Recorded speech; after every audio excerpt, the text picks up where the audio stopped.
In India, a surge of COVID-19 cases like no other country has seen before. And experts say they may only be scratching the surface of the devastation. Yeah, the world is watching, and so are people from India who now live in Indiana. And they're working together to raise funds to send back home. News 8's multicultural reporter Katira Winfrey has that story. Katira.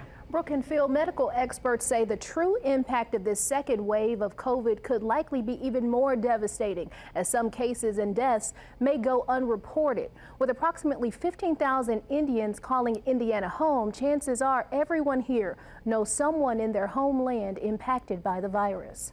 COVID-19's devastation in India is nearly immeasurable. Conservative estimates put daily new cases in the 300,000s. The first wave didn't hit them very badly.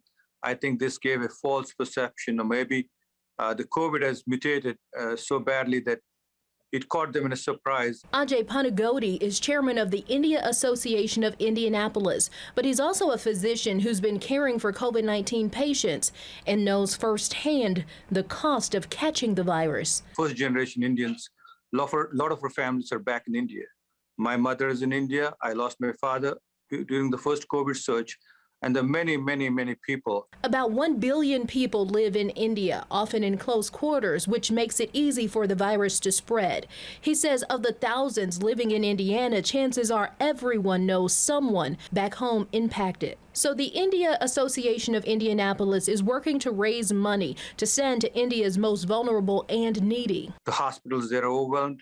And most of the people that are actually vulnerable, who don't have access to care, are very needy and very poor. The American government is vowing to send aid, and Panagodi says he knows the India government is doing its part, but there's a broader humanitarian responsibility for countries all over to do what they can. It doesn't matter who you are. The only way to beat this virus is to act together. And organizers say they are working on directing funds to India's most needy and vulnerable. Now you can find out how to help inside this story on wishtv.com. Reporting in the studio, I'm Wish TV News 8's multicultural reporter, Katira Winfrey.